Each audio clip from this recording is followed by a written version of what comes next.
ভারতের গোয়ার নাম শুনলেই প্রথমে মাথায় আসবে উদ্দাম নাইট লাইফ আর কোলাহলের চিত্র। তবে যারা কিছুটা শান্তপ্রিয় রয়েছেন তাদের জন্য রয়েছে গোয়ার দক্ষিণের বেশ কিছু সমুদ্র সৈকত, যার মধ্যে শান্তিময় এক জায়গার নাম কোলবা বিচ।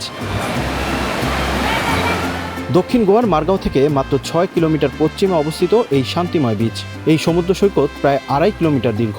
একসময় এটি ছিল পর্তুগিজদের জনপ্রিয় অবকাশ যাপনের কেন্দ্র, তা আজ দেশ বিদেশের পর্যটকদের অন্যতম পছন্দের গন্তব্য। শান্ত পরিবেশের জন্য এর বেশ জনপ্রিয়তা রয়েছে। উত্তর গোয়ার তুলনায় এখানে কিছুটা ভিড় কম, ফলে যারা শহরের ব্যস্ততা ভুলে কিছুটা নিরিবিলি পরিবেশে সমুদ্রের গর্জন আর স্নিগ্ধতা উপভোগ করতে চান তাদের জন্য কোলবা একদম পারফেক্ট।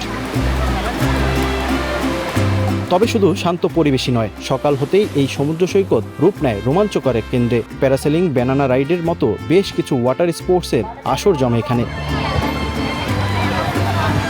রাইডের ক্লান্তি শেষে পর্যটকদের রসনা তৃপ্তি মেটাতে সমুদ্রের পাশেই রয়েছে সারিবদ্ধ বেশ কিছু রেস্তোরাঁ, যেখানে পর্তুগিজ ও গোয়ান সংস্কৃতির মিশ্রণে তৈরি সিফুডের স্বাদ নিতে আসেন পর্যটকরা।